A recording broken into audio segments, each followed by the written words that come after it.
Para entender la barbería que se hace actualmente, a día de hoy, en 2017, en cualquier rincón de nuestro planeta, desde el más pequeño de los pueblos a la ciudad más grande que os podáis imaginar, tendríamos que entender que ha habido dos escuelas de barbería muy distintas que han llegado hasta nuestro tiempo, hasta el 2017.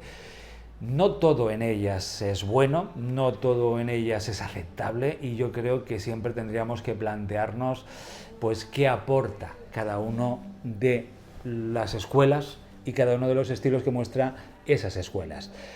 Vamos a empezar, digamos, definiendo las dos que han sobrevivido hasta nuestros tiempos. Hay una barbería que podríamos denominar como clásica, la barbería clásica, que entiende tanto cortes de pelo como arreglos de barba. Esto quiero dejarlo claro porque a veces cuando hablo de barbería mucha gente piensa que solamente hablo de barbas. No, el canal de momento está enfocado a barbas, pero me refiero a ambas cosas, cortes de pelo y arreglos de barba o de bigote, siempre. Entonces, la barbería clásica, que podríamos denominar la fuente principal de donde emana el conocimiento de la barbería clásica, es la época victoriana. En la época victoriana, en el periodo, digamos, de reinado de Victoria I, que es desde 1836 hasta 1901, se desarrolla prácticamente la revolución industrial, entre otras cosas, y la gran expansión del Imperio Británico. Y el desarrollo tecnológico que se produce durante ese intervalo de tiempo llega a todas las áreas prácticamente de la sociedad, incluida la barbería. Se empieza a hacer los cortes en disminución, por ejemplo, en el pelo. También se empiezan a arreglar las barbas en disminución. Hay una piedra angular, como os decía, que siempre sería, por ejemplo, lo que es la perilla. Y desde ahí en disminución, lo más ajustado posible al rostro. Pues ese corte en disminución, tanto en los cortes de pelo como en las barbas o incluso en los bigotes, tiene el origen en esa época victoriana. Así que la barbería clásica mana fundamentalmente de la época victoriana, de la cual hoy, en este episodio en concreto, os voy a hablar. Pues en la escuela victoriana, o en la escuela de la barbería más clásica, yo distinguiría tres etapas totalmente distintas entre sí.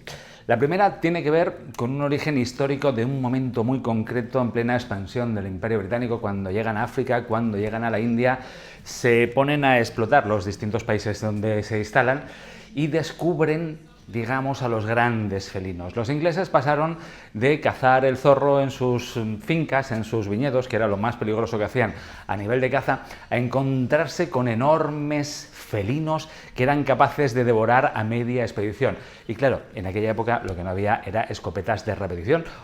Eso se inventó un poquito más tarde, en 1882, todavía era en la época victoriana, pero surgió al otro lado del charco. En Estados Unidos fue donde surgieron. Ellos no tenían en ese momento esa capacidad de poder disparar, repetir y cargarse a aquel felino que de repente les aparecía en medio de la expedición que estaban realizando. Bien, se encontraron a los leones, se encontraron a los tigres de Bengala, se encontraron a los pumas, a los jaguares. Se encontraron animales realmente peligrosos como nunca se habían encontrado. Insisto, ellos pasaron de cazar el zorro a encontrarse a esos enormes felinos que cuando aparecían era para devorarlos prácticamente y comerse media expedición. ¿Qué resultó de aquello? Pues una enorme admiración. Vieron y clasificaron, digamos, al rey como de la selva al león. Lo vieron y dijeron, madre de Dios, qué imponente, digamos, ejemplar, qué ferocidad. Y fue tal la impresión que les causó que como no había fútbol para imitar a gente como Ronaldo, como Messi, a deportistas, pues decidieron imitar a aquellos animales que les inspiraban, digamos, tanta admiración por la enorme fuerza y el enorme respeto, digamos, por su ferocidad. Y decidieron empezar a usar grandes bigotes, exactamente igual que tenían todos y cada uno de los felinos.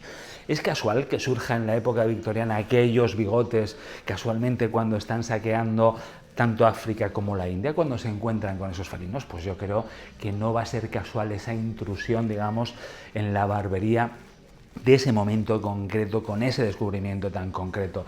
Surgen las barbas que imitan, digamos, a los grandes felinos como los leones, las enormes barbas. Son formas redondeadas, tanto en la zona de los pómulos, como pretenden dar una sensación, una impresión de tener un buen pelaje y pretenden despertar, digamos, en los demás la sensación de miedo a través, digamos, de la ostentación del pelo, eso sí, ordenado en la cara, pero de ostentación, digamos, de masculinidad, de testosterona prácticamente, aunque no fueran muy conscientes de ello.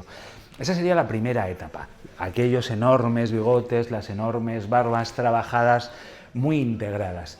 Pero ocurre algo, y es que esas enormes barbas y los barberos que las hacían y que las construían solamente estaban disponibles para las clases dirigentes, para las clases más altas. Y había mucha diferencia en el sentido de vestir y arreglarse el pelo entre las clases altas y las clases bajas. Las clases bajas lo que vieron fue que, lógicamente, las clases altas empezaban a utilizar bigotes y barbas y distintos arreglos, digamos, en su pelo. Y decidieron también tener lo suyo. Los barberos de las clases más bajas también decidieron buscar un poquito la inspiración para crear barbas. Era un momento de creatividad. Toda la época victoriana, en el más amplio sentido de la palabra, se podía definir como enorme creatividad. Y en la barbería, muchísimo más. Por eso es una de esas escuelas que sobrevive todavía hasta el día de hoy, hasta 2017. Cuando se busca una buena barba, se va a la época victoriana. Lo que pasa es que la época victoriana, como digo, tiene tres etapas muy distintas. La primera, vamos a quedarnos con ella, la de los grandes felinos, la imitación de bigotes y barbas. Y luego pasamos a la segunda, que yo creo que lo representa muy bien este tríptico, este cuadro de representación de barbas, digamos, también un poco victorianas. Esta sería la parte de imitación de animales domésticos o del bosque. Podemos ver la imitación o la adaptación a un rostro humano de lo que sería la formación del pelo en un buey. Podemos verlo también en un mapache y podemos ver distintos animalitos del bosque, incluido pajaritos. Pues esa sería la segunda etapa, en la cual deciden que la inspiración para la creación de barbas, bigotes y perillas la van a buscar en los animales domésticos o bien en los animalitos del bosque.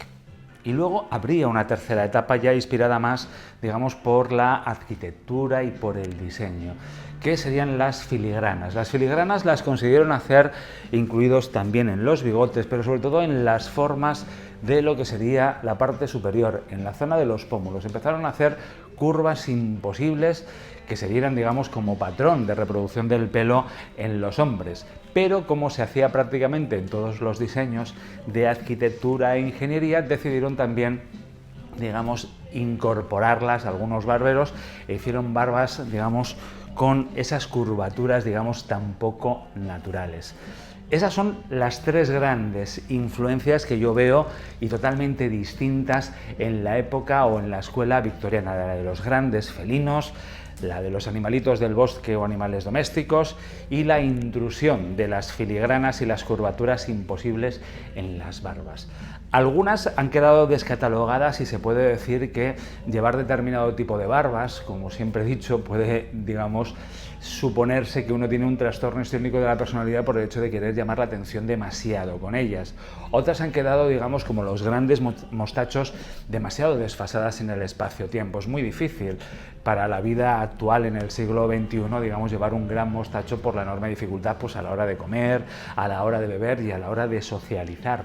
Incluso realmente es muy difícil no resultar pintoresco porque no se lleva prácticamente, no lo lleva la manada, no hay, digamos, esa cultura o esa moda. Seguramente vuelvan a surgir, igual que han surgido de moda, digamos, las barbas, los grandes mostachos, lo normal es que vuelvan a surgir. Y cuando surjan, se volverá de nuevo hacia atrás, hacia la época victoriana. Cuando surgió la moda, digamos, hipster, inicialmente surgió partiendo de las barbas desarregladas que llevaban algunos mineros, buscadores de oro y leñadores en Estados Unidos, que no se relacionaban mucho con mujeres porque estaban trabajando durante largas temporadas, digamos, pues perdidos en la montaña, y llevaban unas enormes barbas que se fusionaban, digamos, con sus cortes de pelo. Como aquello resultó, digamos, interesante, pues para algunos miembros de la moda, y decidieron llevarlo a las pasarelas y mostrar un hombre, digamos, un poquito más duro, aquello, digamos, derivó en que se quiso llevar también, exportar un poco a las grandes ciudades como Nueva York, como Roma, pero aquello era impensable, que alguien con una barba sin arreglar pudiera desfilar, imaginaros, pues con un traje de Dolce & Gabbana o de cualquier otro, digamos, gran diseñador. No era posible. Y lo que recurrieron fue a la época victoriana, a las barbas sumamente arregladas que digamos, tienen el origen precisamente en la inspiración, sobre todo de los grandes felinos. No fueron a buscar ni la tapa de los animalitos del bosque, no vais a ver, digamos, ningún desfile de Dolce & Gabbana o de cualquier otro gran modisto con alguien que tenga una barba como la de un mapache o como la de un búfalo. Tampoco vais a ver las filigranas enormes que había, digamos, las curvaturas imposibles en los pómulos de esa otra etapa también de la época victoriana. Normalmente la inspiración eran los grandes felinos, tanto a nivel de grandes bigotes como a nivel de barbas, que imponían más pues esa imagen un poco que tenemos en esa memoria genética de la cual ya os hablé, de los leones especialmente. Esa era la inspiración, el imponer un cierto respeto, una cierta presencia. Esto respecto a la escuela, digamos, más clásica de la época victoriana.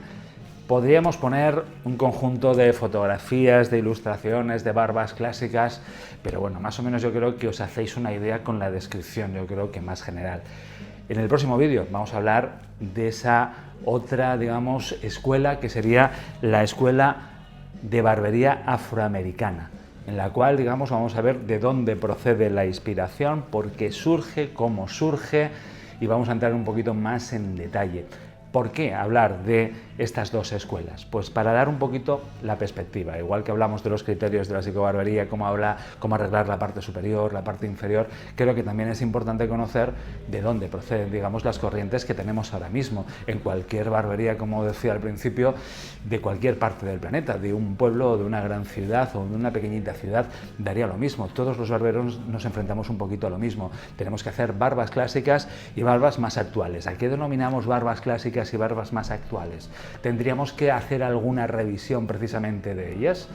Pues eso es un poco la reflexión que pretendo también, contando un poquito los orígenes, un poquito la historia de las distintas escuelas que han llegado por lo menos hasta 2017, que es cuando se está grabando este vídeo. Si te ha gustado, como siempre, si te ha aportado algo, lo más mínimo este vídeo, una manita arriba en YouTube, me animaría un montón a seguir grabando vídeos tan interesantes, espero, como este, o al menos eso espero que te resulten. Nos vemos muy pronto. Gracias por estar ahí, como siempre.